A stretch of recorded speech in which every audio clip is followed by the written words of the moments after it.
Hello, everyone. This is Andre's Pop Culture Guy. Let me get rid of this. Perfect. Hey guys, how you doing? This is Andreas Pop Culture Guy. Today is the latest Andreas Pop Culture recap, episode 6 on all the shows that I'm discussing. Let's get it started. So let's start with Agatha all along. Can't believe this week is its big finale, which is great.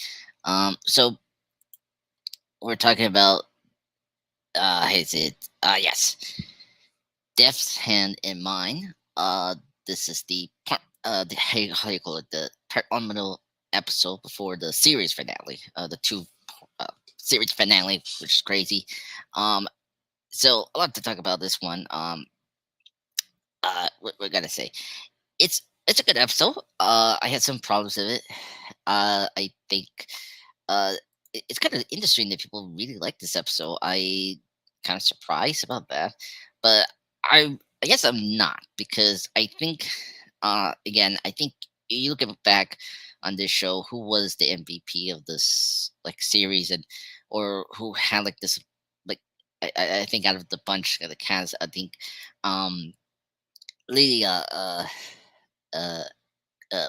yeah, Lydia, who was played by Patty Lapone, was fantastic this episode. This was the highlight of her character.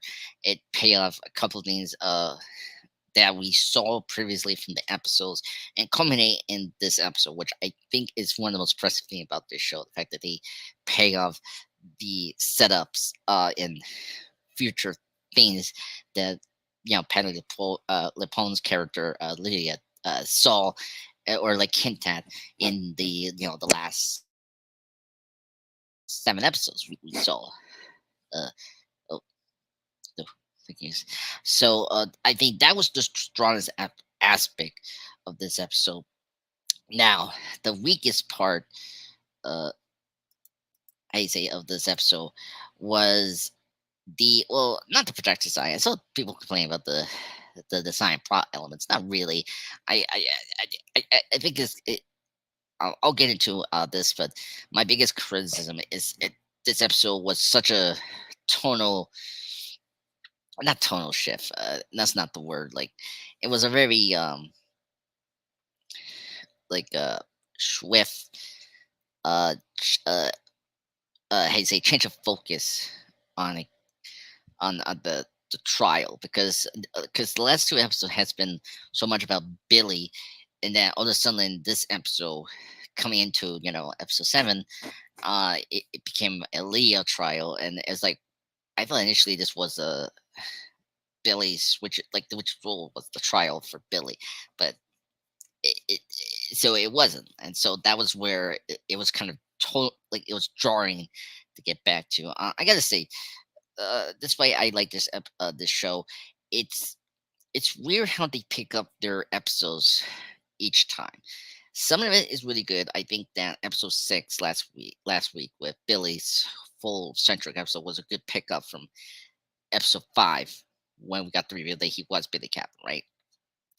And here it was kind of weird how we picked up from last week to now, and I think that's a big issue for me in terms of I I you need to pick up where we left off from the last episode, like from the ending, and then like you know place us where we need to go after that scene, or past the initial premise for the last episode, and then like start anew with this episode, right? And that was, I think, difficult part about this episode.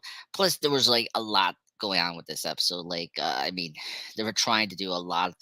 There were like a lot of flashbacks. Like, there were like it was like a non-linear episode. Let me say this: this episode was a non-linear episode, which is really cool.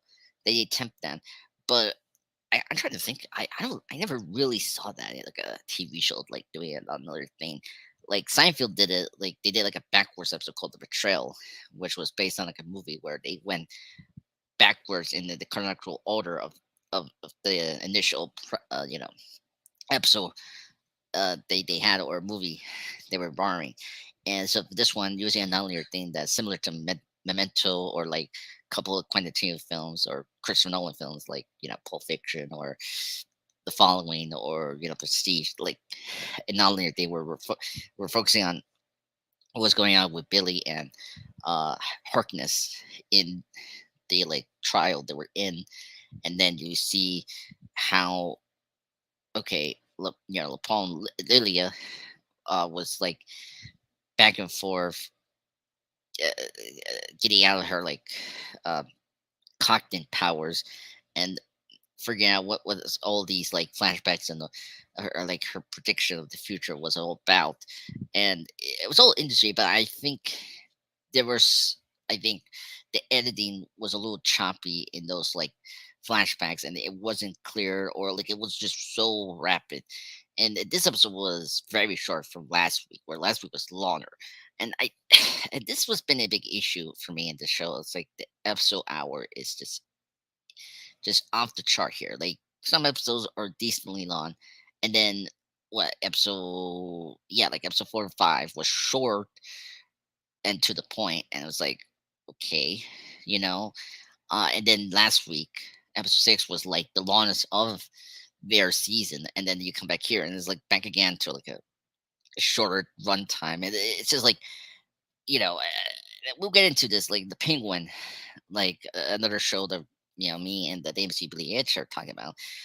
That show has a good decent run, like a half hour, and does a really good job of picking up where they left off from last episode, which we'll get into in episode 6 for the Penguin after this episode.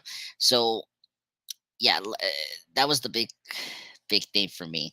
So my biggest criticism, it was like it was cool to focus on Leah, and I agree. I think this was the highlight of this episode, but at the same time, I felt like it like was such a jarring departure from what we were focusing on the last episode, where it was about Billy, and like he's going to be the big focal point after this series because of who he is, and like the Young Avengers thing is like something that Marvel is like putting together. It's just we don't know when they either decide to do a movie or like a TV show. So that's the big thing. So let's get into so we'll get into Lydia and like how she was great. I mean, which we were talking about. Let's get into the big one. There was a big reveal, not big reveal, like a big like finally confirmation that Rio, played by Audrey Plaza, is Deaf or Lady Deaf. Now, it was great they confirmed that, but it was weird how they confirmed that. It was so nonchalant, and if you're not like me, or like if you didn't get spoiled by really the Funko Pops, apparently the Funko Pops spoil the reveals of Billy and Lady Death, then this reveal was just like nothing. It was kind of like, oh, okay, like it kind of makes sense that she was Lady Death because of the hints and the references that were like hitting at her identity throughout the series. So like it was such an anticlimactic reveal of this character that we've been like not like not spending enough time with. I like let me say it's Audrey Plaza is great, and I love her as an actress. From Parks and Recreation, and obviously, Legion. The FX Legion, in the Fox X-Men universe. That was, starring Dan Stevens. Like she's a fantastic actress in all her projects. The White Lotus season 2, she's great in that. Um, with this one, I feel like they're just wasting so much time with Audrey Plaza character. Now, if they don't or if they're not gonna kill Audrey Plaza's real, then it's great that she's gonna stay around with the Marvel Cinematic Universe. But I gotta say, I'm very disappointed on this show how they handling her character and the overall in the show. Besides her connection with Avica and like their relationship, that is interesting, but we just didn't spend enough time. I'm curious about tonight because we got the 2 episodes. So let me let you guys know what's going on with AMC on the Edge um, tonight for the review. So I thought this with Jeff like Monday report after we're knowing that show that because they're releasing the 2 episodes, we're not gonna do the 2 episodes like that because because we're gonna probably start that show late if we do the 2 episodes. So we're gonna just separate the last two into like 1 week, and then we're gonna wrap up next week, which makes a lot of sense. So I'm very curious how at the moment where episode 8 is gonna do. Um, if we're gonna do more information about Rio and Harkness relationship, or like what's going on with that. Um, and then see how they wrapped up next week. So I'm like very curious. I mean, the show hasn't lost me yet, so and I think that this is kind of crazy. That uh was pretty. Whoa. So, oh, uh, so anyway, sorry, I just saw something about the rating for this episode. The reviews, the the what do you call it? The global stream booth for this episode, which I didn't stream. Anyway, sorry about that. So I guess so. I'm looking at my notes. It's a lot of going. It's a little wobbly wobbly with this episode. Like it's not my favorite episode, but I gotta say, looking back on this episode, I think this is the best trial of the Pacific characters. And I gotta say, when we'll do our wrap up um next week, I'll definitely do just like I'll definitely just wait another 2 weeks to finish up the show because well, the fact that we're going to do that in the sequel edge, it makes a lot of sense.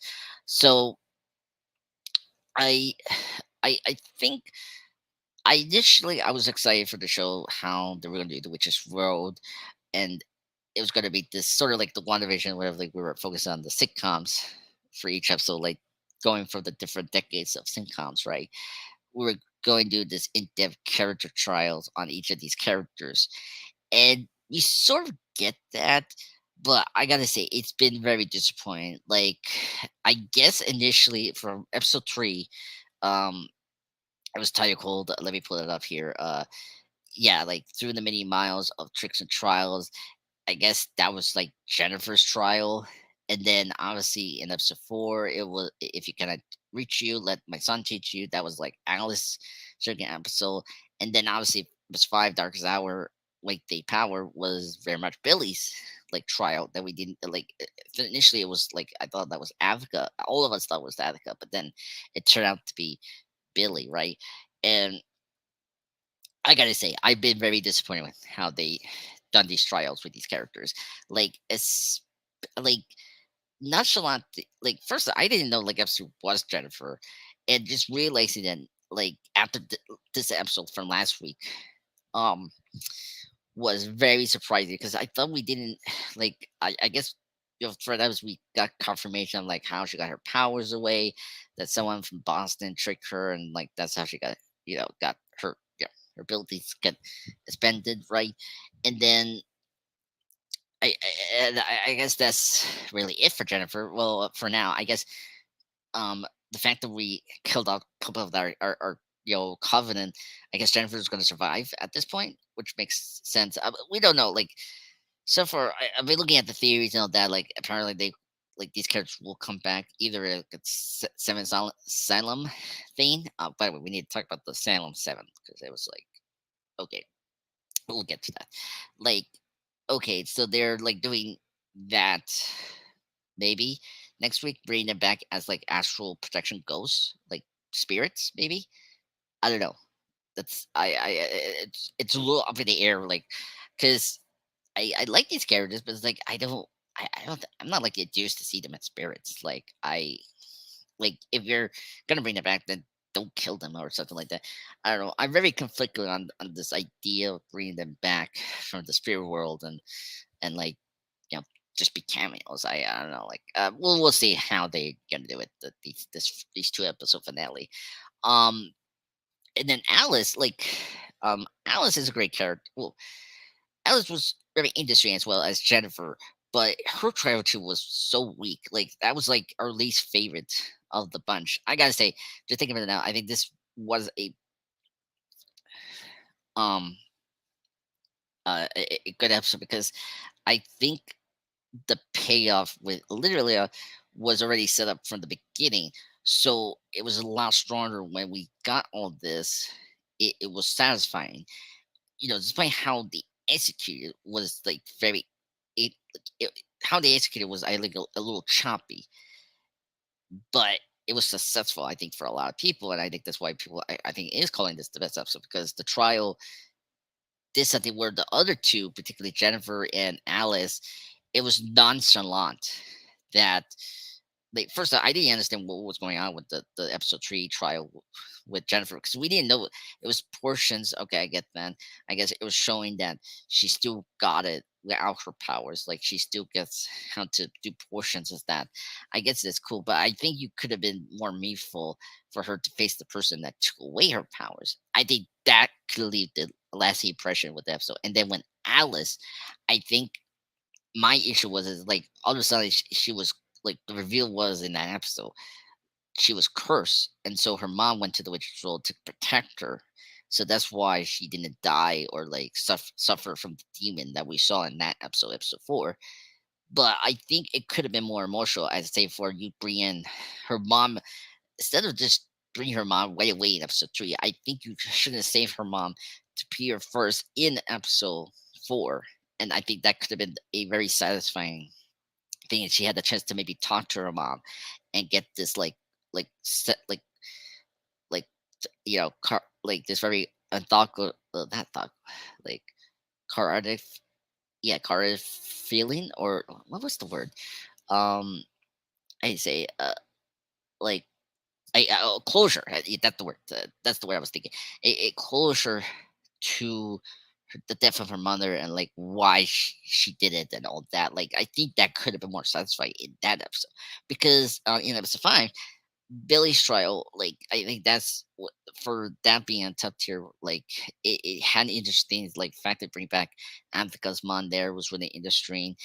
There were a lot of things they did with Attica there that was like really emotional and like really twists and turns where I feel like Alice episode her trial was like so it was filler. It was like episode three and four were like basically fillers and just didn't impact the plot. And where here the you know the plot here was uh was so much faster because like everything was paying off. Now, it, I say it was also confusion on like why I had to take out all of this. Like, did she control? Like now, like I guess Leah has kind of accepted just like her covenant did when death came to them. Like because the plague, right, or whatever they that killed them. Her mom accepted that, and the covenant accepted their fate, right? And this episode Leah accepted her fate that she was going to die, and like these these abilities, despite being cursed, is the tool to save her new friends in the trial and move forward. Right? I think the thing that you had to take out is and take out that she is a witch, and I think that's the thing because her line when Jennifer leave, um, when she said goodbye to Jennifer, it was I can see why this was like the way she went out was so spectacular. The fact that she, told Jennifer it's now your turn. Like you're going, not me. Like I'm staying behind. And I love the line. This is probably the best line. She say, "I always wanted to be a witch," and that killed me. And that was such an emotional kick for me. And I think that's probably why I think this episode works because this really gave like Leah the chance to shine and all that. And I think that really worked. Um, Not much to say about Billy and Agatha here. I'm sorry that it's been kind of a nitpicky and negative. It's a really great episode. I guess. I guess I for a show that's called Africa all along. I'm curious what's the end game for her character. I get if like I know that there's rumors that we're gonna get a Scarlet Witch movie, and that maybe they want Africa come back for that to be the main villain, right? So I like that we have this show, but I'm curious what's the overall goal on like the character villain we're doing for Africa in the end of the show because she was kind of here, like it was like she was like a supporting character of her own show, and this was like all about Lydia. And then same thing with Billy. Like again, we were focusing so much on Billy as a character in the first two, like last two episodes, and then all of a sudden we push him back as a supporting character. So very jarring that we didn't get much to do with these characters. I guess besides Billy remembering things and not yet having whole in his abilities as a a enhanced hero. And then I don't know what we're doing with Attica. So and like Rio was not here either. So like she was kind of just there and stuff like that. So I think I gave this episode rating like I think it's a 7.5 out of 10. I think I will still stick with that. I I like this was a great I say it episode for Leah, but like, is it a great episode for Attica? And like, is it going to be important moving forward to these characters, like eventual appearance in the MCU? Like, I think that's the thing. I'm very curious what we're gonna how to wrap this up. Um, but yeah, I think Attica Alone is still a great show. I don't think it has dropped. And I understand my co-hosts from last week, not like not keen on this episode. I think there was just a lot they did, and I feel like they could have cut some meat here or tried to streamline certain the flashbacks and made it more clear so they make it had a more satisfying episode. But I think it did successfully did that for a lot of people here. So let's move on. I had still I still highly recommend watching the show, and I'm very curious. I can't believe it's going to be wrapped up tonight. So very excited to talk about uh, the show one last time for over it was the edge for 2 weeks. So okay, so let's get into the Penguin, another great show that has to lose its beat. So I think I gotta say the episode 6, Gold Cement, was I out of the bunch, I think this is the most filler episode of the bunch. I I wish that Jeff put like a lot more effort to make it a hour long to discuss this because there were a lot of great things about this episode. I get that Cyber wasn't with us as he had technical difficulties, but I wish we talked more about this episode because I thought there was a lot to talk about episode 6, despite it being somewhat like a filler episode. But it was like a lot of things that they did that was interesting and they was very surprised, like twisted turns in this episode, just like the last episodes. And this show is still continuing to be the best show ever. So let's get into it. Like, so we got Oz Heisei narrating what's been going on this like couple weeks. His now Bliss, his two remaining Bliss has grown so well. Like sometime later, the Bliss business has picked up steam with major gangs of the Gotham City has evolved its distribution nevertheless. And Victor is also helping, but at the same time, got the Squid becoming well, I say want to be part of of this business. But yeah, uh, uh, yeah, or well, first Victor begins to worry about the possible repercussion of their base operation to discover, from Sophie and Sal. He said, "Don't worry, just try to stay low and all that." So the operation for Bliss has been very successful, and they're making money. So it's really great to see that. Really great. Again, great pickup where we left off from last week, and it was really great to see the full operation of the Bliss and how like it could have been with if Sophie and Penguin get along, and I think this is how could have been. So really cool to see. Um, and then in the meantime, we saw Sal has moved in with Sophie at her mansion. Very funny to see the relationship between Julian and Sophie blossoming. Was really great. It was kind of funny. They became like a very kinky kind of scene. So very funny. And then it was really cool to see Sophie and Sal like bonding as a duo. He lost his family. Sophie didn't like her family, so she killed literally half of them. And see them is like very interesting and like very wholesome at the same time. And while they're cooking, well, Sal was cooking and they're eating, they're preparing to establish their next move against Oz. While Sophie believes that the trade will remain loyal to her, Sal is certain that they will side with Oz due to the bliss thing, which is kind of true.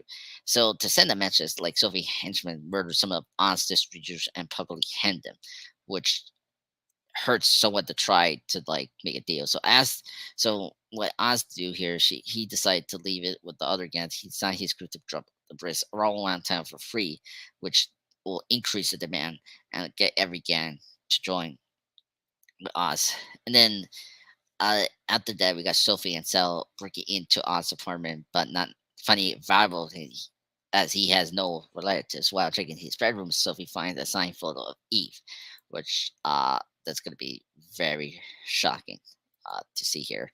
Um, so it was really cool to see. Uh, I mean and then while that we got Vic, meeting up with Squid, and Squid wants to like, who wants to be part of the the the whole drug thing, but Oz makes it clear that Squid will not be welcome. So that was gonna be a fortune. So like you got the cell and you know Sophie thing going into the house. That was kind of interesting. So and I guess the best thing about this episode, and sorry about the scattered thoughts here. There's like a couple things I want to bring up here. Well, I can say the Francis, Penguin's mom here was really great. She really shined in this episode. Her, dimension is really increasing and affecting her mind. Was really sad. We got the one scene in the bathroom, which I think is directly from the graphic novel, the storyline called "The Penguin Pain Predators." Excuse me, a great Penguin storyline. I think it was really great to see that adapted here, and I really appreciate the development of between the Penguin and the Bonds relationship here, and I think it's been really spectacular. And obviously, we're getting to the end. Her being captured by Sophie is really scary. I am very scared about what's going to happen next week. I that was like, how do you say, uh, uh, jump like I was like in uh uh, tense in my seat or very tense in my seat, or I don't know what you call it, uh, jumping in my seat or something like that. Whatever. I was very like you know very scared under my seat or whatever. Oh god, now I can't remember the phrase. That's like when you're like very as a tense or anxiety stuff like that. Um, I think all that was really intriguing, and for Vic, I think this was a crucial episode for Vic, um, like emotionally. So obviously, um, Vic tells the squid he has to who turns is a he tells Squid that um how you say he tells Squid that he cannot be part of it again, but he, of course, Squid, who's stupid, he turns gradually and demands to meet with Oz. And if he doesn't do that, he'll probably just go over with the other, like Sophie or Zelda, like right out where they are. And so, with trying to expose them if he doesn't, right? And so Vic civilly complies, but instead he shoots him in the neck, which was really so like killing him. Um, uh and this is the first time he really like Vic really became a criminal and like he shot a person right there blank. I was like, yes, like he there was no choice for him, like he had to kill Squid. And so after that, Chicken Vic informs us that the phone has solved, despite not saying that he killed him. Oz tells him he did the right thing. So that was really great. I like the tender. I really appreciate the Penguin and Vic relationship is still going strong. I think that there's a camaraderie there, and that was another thing that at the end of the episode, like Vic, what's going to happen to Vic? Now he's captured with the mom. It's really concerning what's going to happen with them. So that was really shocking. And then we get here. This was where the episode turns really shocking. So Sophie visits Eve at her apartment because she told one of her friends or one of the escorts to like look like tell Eve Sophie where is Eve at, and they have this conversation and about the penguin, and obviously Eve was not in favor, and she's actually uh led Sophie to her to protect the other prostitutes. Was really noble. I This was the best scene for Eve as a character. I think the actress that played Eve here. Let me pull her up here. Yeah, Carmine Egidio, the British actress. She was great. I thought this was her best performance of the show. We never got really too much of her in the show, besides little bits here or there. I think this scene was really great, and I like her interaction with Sophie.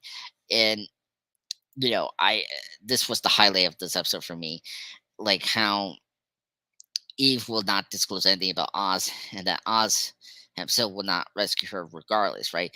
And Sophie like really was very shocked about that.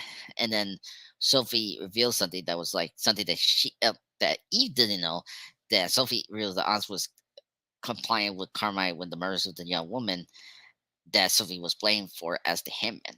So this really shocked Eve because Eve, before that reveal, she brought up the names that the Handman killed, which Carmine killed the 10 years ago in the timeline. And the fact that Sophie brought up this, it was a big shock that Eve didn't know this. So Penguin didn't really tell the full truth to Eve about what was going on, and this really turned the tables around. And before Sophie, was gonna probably kill her, but she really admired like really admired like Eve's like dedicate like confidence, or like how you say, determination of like she was totally fine to be killed because she asked Sophie to like leave off her friends, the escorts, because they were family. And unfortunately with Sophie, she has no family. She doesn't have that kind of being she has like Eve has. So the fact is she leave her alive, and that was a really big shock. And that's where Sophie got her wishes, and Eve told her where the location of Oz is, and Crown Point at the apartment called the Zoo, which that's where. By the way, that's a very cool apartment called the Zoo, like the big windows in the zoo. That's cool. Very tongue in cheek. And Sophie agrees to not tell who gave her that information. So, excuse me. So very shock twist. Now that Sophie knows the location, everyone's in deep shit, in trouble. Oh, sorry, I need to drink that. So after that, that really shocking reveal, we got Oz. Hasey sets up a meeting named the Gold Summit, where among all the gang leaders of the city, asking them to like cooperate his fight against the Giantes and the Marines and the upper elite. And this was a great scene. Like I guess this and the Eve scenes were like the highlight of this episode. So we got Eve betraying Penguin, and then Penguin getting every like gang leader to go like join together with Penguin to go against the elite. And it's really cool how this show has done a really good job of taking aspects of the various versions of the Penguin we know. We, like we we don't get the gentleman upper class Penguin, but it's really cool how we're getting this like low class, the blue collar Penguin. I really like this version of the Penguin. I think I gotta say I'm kind of glad I put the Penguin in my top favorite Batman villain list. I try to let me check if I maybe put him very high. Just get rid of um because I think this was one of the things that I kind of appreciate about this version of the Penguin. Just give me a minute here. I know. Okay, this name plus tribute. Let me see what I did put here. There's a lot here. Oh, all right.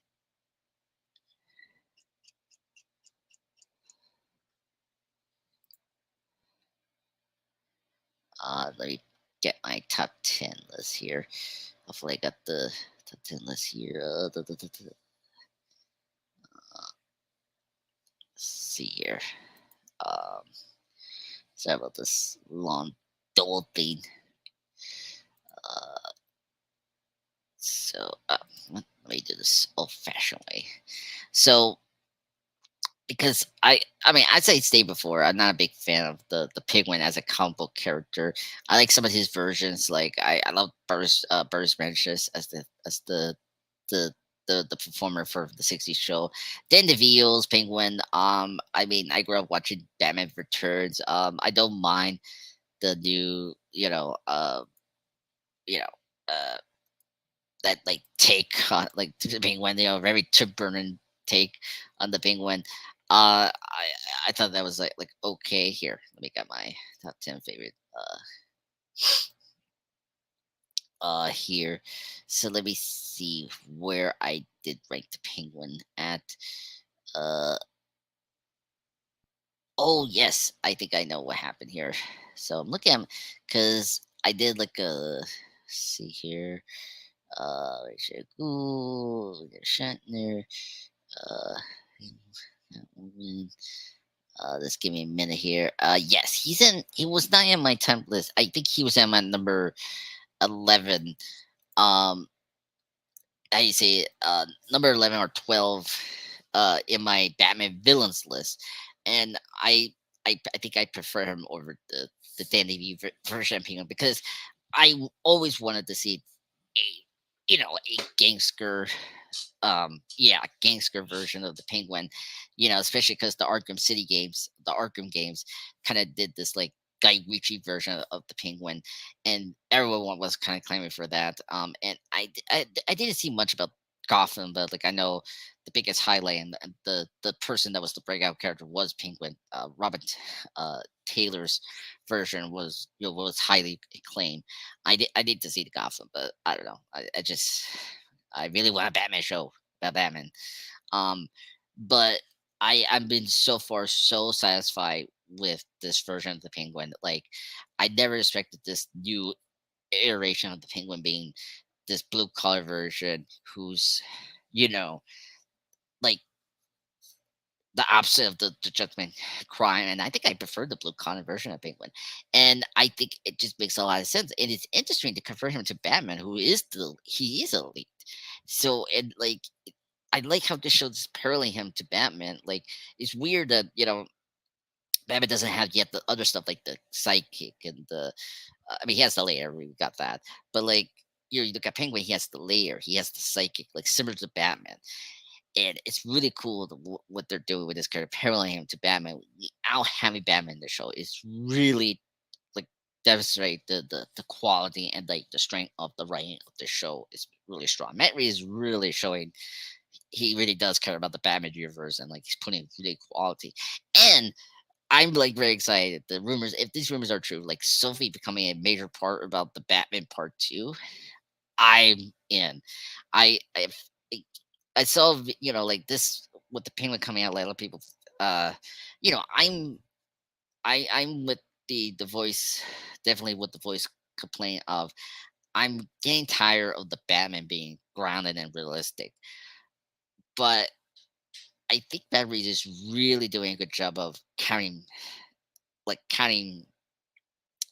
programming, like really countering that and like showing like the possibility of doing this grounded realistic in a way, but also expanding the Batman universe in a very unique and satisfying way where other shows really felt that. Like I like Agatha a lot, but like, it's nowhere near the kind of expression and and quality that I think is consistent from like what this show is. And I like Agatha, but like here's the thing: the Batman Part Two is already like on the calendar. It's coming out in 2026, so we know where the Penguin and hopefully Sophie makes it out is gonna be. Where we haven't know like what's the release date or when we're gonna get the Scarlet Witch movie. So like that's gonna be many like couple of years. So it's weird the beginning of the show, and it's like, and then even the One Division like trilogy. It's like we're gonna take a while to get the Vision Quest show. So, but yeah, so getting back to the Gold Summon, right? Um, really great, you know, uh, speech from Penguin. I love the bit where the Penguin, you know, uh, I thought he was gonna take the drugs, the bliss to the can, but instead it was beers. And I like the detail when he opened his beard, telling him he's just a blue collar guy, make it in life and stuff like that. And so you get here great moment where the each of the gang opens their drinks and and salute, and that was a really great moment. And this is where we get the really shocking ending where when the power got back after Penguin threatens one of the congressmen and the government, right? That he has blackmailed. And yeah, Francis danced with Vic, and then we get Sophie behind and gets the whole, you know, uh, how you say it, the the whole episode ends of the cliffhanger where they're now captured, and Sophie has Penguin in her palm of the hands. So yeah, that was really shocking and all that. So really fantastic episode. Not my favorite of the bunch, but it was a great filler episode that really ramps up the tournament episode for next week. And I think the show's gonna end very high, and that's something I'd never submit. I think the show's definitely gonna stick landing and definitely take us where the Batman Part Two is gonna do if the rumors are true. Um, Okay, let me just wrap up a couple things here. We got Daryl Dixon, of course. That's the next episode show we're gonna talk about. Uh, yeah. Uh, decent episode. I gotta say, you know, uh, uh, so what I got, like the show, it was okay. I think season two is really not my favorite season after season one of Daryl, but it was great to see Daryl and Carol trying to find Ash and get some of their like chemistry back, just like the original, right? Ash is a very interesting character. I mean, first off, him getting chased by the horror walkers was really interesting. Um, but it was very stupid and it was very laughable. Like when he got in the car and gets knocked out, it was like, really? Like get hit that hard and you can be unconscious? Like it was so silly. So I thought that was really difficult. And obviously when Daryl um came back to what do you call this? I'm trying to figure out the other hangout that the other friends were at when they met in season one. He meets Laurent, and Daryl breaks the news about Isabel's death to Laurent, which convinces that he was bring death to his friend. So this whole episode, Laurent feels guilty of what has gone happened to him because everything was about him. And I think it's really sad. I think I really like Laurent. He's a great kid. I never had a problem with this kid. I think he's been very tragic in such a good way. He thinks that death has become part of his life throughout, the show, and like now losing his paternal mother that has taken care of him is really sad. And this is where Laurent refuses to go to America, but later changes his mind in the episode to go with Daryl because Daryl is kind of like his father, and that's just really cool. Um, and then you get the villains. Well, actually, I agree. One thing with Jeff was Karan. Um, I had to say Karan was great in last season as a villain. I am very disappointed in how the show has kind of developed his whole redemptive arc, but I gotta admit. He was the MVP of this episode. He was really great. You really, I think the actor that plays Karan did a really good job of conveying his sorrow and his mistakes of last season. He wants to like redeem them, and I really believe in that. And I like the way he protected Laurent when that goddamn Nance crew came in trying to find Laurent, and I think he really shined. Plus, the action scenes around him was really great. The way he tried to take down the soldiers was really cool. Very sniper way was really nice. Was really neat. The I like how he was like the remorseful Quran, like he surrendered full to community, revealing the next full on to them, and like he expressed survivor's guilt and remorse to Laurent, and because yeah, that was not the job. He wants to kill, Daryl.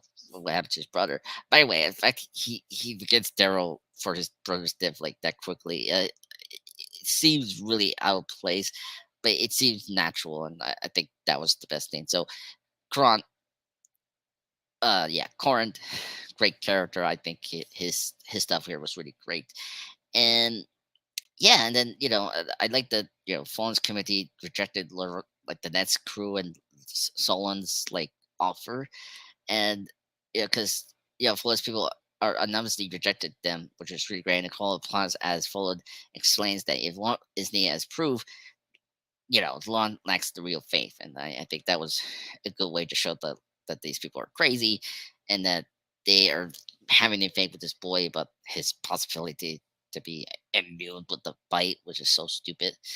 Um, yeah, and the last, wrapping up here, they got the fight in the Coward's Rooms, which is kind of funny. I I didn't see this episode twice like the Penguin, but it was kind of funny how they got into it, and obviously Karan kills Doctor Lofron, who did the super soldier Walker phone, and then he defeats the girl that was like the henchwoman for Sarant. That was weird. She survived. I don't know if they're gonna save her from for the season 3 villain. I guess. Or maybe this next episode and then she dies. I don't know what's going on. I was like, oh, okay. So that was interesting. But Daryl fights Saran. That was a cool battle. Like the fact that his stick had like the sword and tip of it. So that was kind of interesting. But his death was so satisfying. I was so happy that Daryl killed him. I didn't like him, so I was very happy he died in a horrible death. Very cool death. So, and just wrapping up the episode, obviously Carol admits the truth about Ash, about you know her lies, and of course he got angry, and obviously initially you think they were going to leave, but I guess this is the truth that the plane only holds 3 people, meaning that someone must stay behind. So that's not going to happen. I think they could easily get a ship or another plane to cross over overseas in The Walking Dead to get to Georgia or yeah, or Michigan, whatever they're from, to get all 4 of them out of there, right? So yeah, so that's really it. Great episode. I also getting the club back was really great. Um, I thought uh the fact that who was it this lady I'm trying to find the lady here oh Coco, I guess was a great the entertainer from the bar came back. She was the lover for Laurent's father that we saw, and I thought that was really great to see again. And you know was a really surprised Chris. I think this episode, I gotta say, this is definitely my favorite episode of season 2. I think this episode had a lot of going, but they did a good job of condensing the storyline. The pacing was well done for this episode, and everything was paid off well compared to other episodes of season 2. I think that was the problem. I think this usually was a show where there was a lot going on, and they were really struggling to like get the storyline satisfyingly conclude in individual parts. I think this episode was like the neatest one, and like very clean. Everything was satisfying and like pay off in a way that I think they deserve. So I think this episode was this is top episode for season 2. I think this is my favorite one. So highly recommend still watching Derelicts. And despite the show season 2 not being good as the first season, this episode shows they can still produce a good episode. All right, let's get into Superman Lois season 4, episode 5, Break the Cycle. Uh, Another fantastic episode of Superman Lois season 4. They're really like just banging us with great episode here. So this episode is the one where uh, Lex meets his daughter Elizabeth Luthor after 17 years. And then you see also Lois trying to find well, Superman and Lois trying to find a way to defeat Doomsday, and we get a little bit of like teen drama with I guess uh was it a Candace seeing Jonathan for the first time. I guess this is from season three. I guess she's in the show. I presumably I guess we'll see. So I really like this episode directed by Elizabeth Hankrid oh, from Age of Shield, and the fact that she starred in this episode was really great. This is definitely my favorite episode of season four. Lex Luthor, played by Michael. Let's see. Cuttis, great. Really shining as Lex Luthor. Definitely the best version. He the parts when he's with his daughter is really great. The flashback of him dealing with his divorce with his wife and then, talking with his daughter when she was young. All that was really fantastic. You really see the different side of Lex, and it's definitely true. He's trying to show his like vulnerable side to his daughter compared to other people, where he's very disclosed about his feelings to people very close to him. And I think that's the heart of Superman and Lois. It's about the family dynamic and like relationship. It's part of the DNA of the show. And I think that this part really helps make this version of Lex really work in a way we've never seen before with Lex, because it's similar to Smallville but differently, which I appreciate. Um, I thought Elizabeth Henstridge playing Luthor, daughter, was very surprising Brian casting choice. Really loved that. She's actually, it was really shocking. She's 6 months pregnant after she's speaking with Clark, and really shocking. And she is trying her best to like trying to help the Kents for Luthor to stand back and like stop harassing the Kent's family, which doesn't end up really because he still is angry at Lois what he did, taking 17 years of his life. Um, so it was really sad to see that not fulfilling promise. So I thought that was really cool. And I thought she did a really good job. I'm hoping we see her again in this season as the daughter of Luthor. Maybe this be the one time, and I think it's a really good one time because she did a really good job of being dramatic and all that. Um, then the Doomsday thing. I was very surprised how Lois figured out a way to control Doomsday, and honestly, if anyone haven't seen the previous season, Bersario is Doomsday. So they're from another dimension here, from well, from the multiverse, of course, and obviously this Doomsday recognized Lois, and so Lois gets one of Luthor's like was it EMT sound device. It summons Doomsday, and she talked to him like a person, and you see Doomsday getting flashbacks of his doppelganger Lois that he was married to before his planet was destroyed. Yeah, destroyed. Well, actually, she died. Baby, it's been a while. I saw season two, and it was a really powerful scene, and it was really funny when Clark, after the meeting with the daughter, didn't work out as well as he was hoping. Clark prepares to evacuate the Kents to the fortress, but Lois reveals she has found the device that used to summon Doomsday and convinces him to remember his family from the inverse world. So that's what happened. And then, of course, back in Metropolis, McCoy reveals that the Doomsday has disappeared. So it's really great.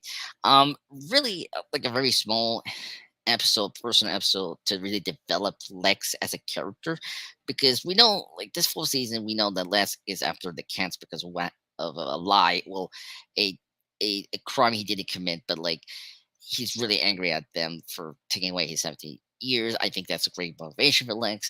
I think that's been really satisfying for him attacking the Kents, and I think this episode was a really great way to expand more about what happened between the 7 year gap that we didn't see in the show and up to the season four. And I think they really set with this. It was directed very well. I mean, the actress that played Lex daughter directed a couple episodes in Agents of Shield, which is really great.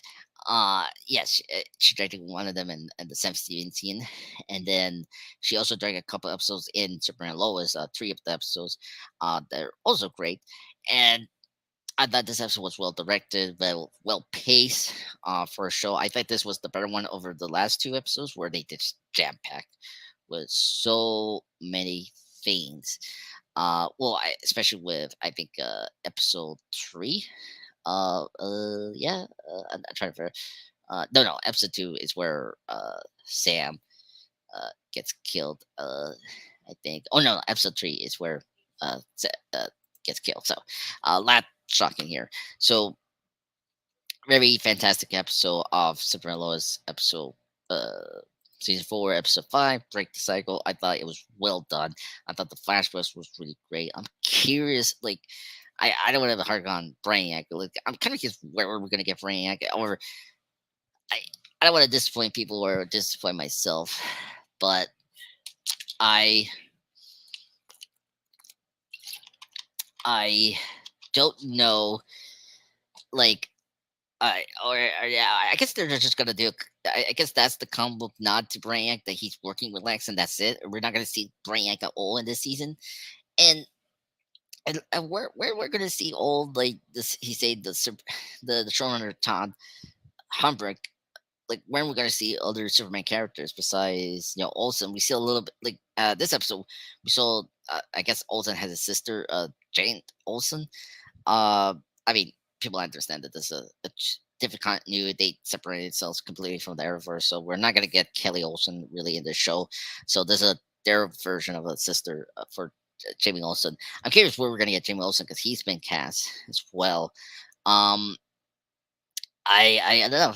I'm very curious what they're gonna do with Brainiac. I mean, technically Doomsday and Lex is the main villain. So, I mean, Lex is the main villain. So, um, yeah, we'll see how they're gonna do that. Yeah. So so this week has been pretty awesome.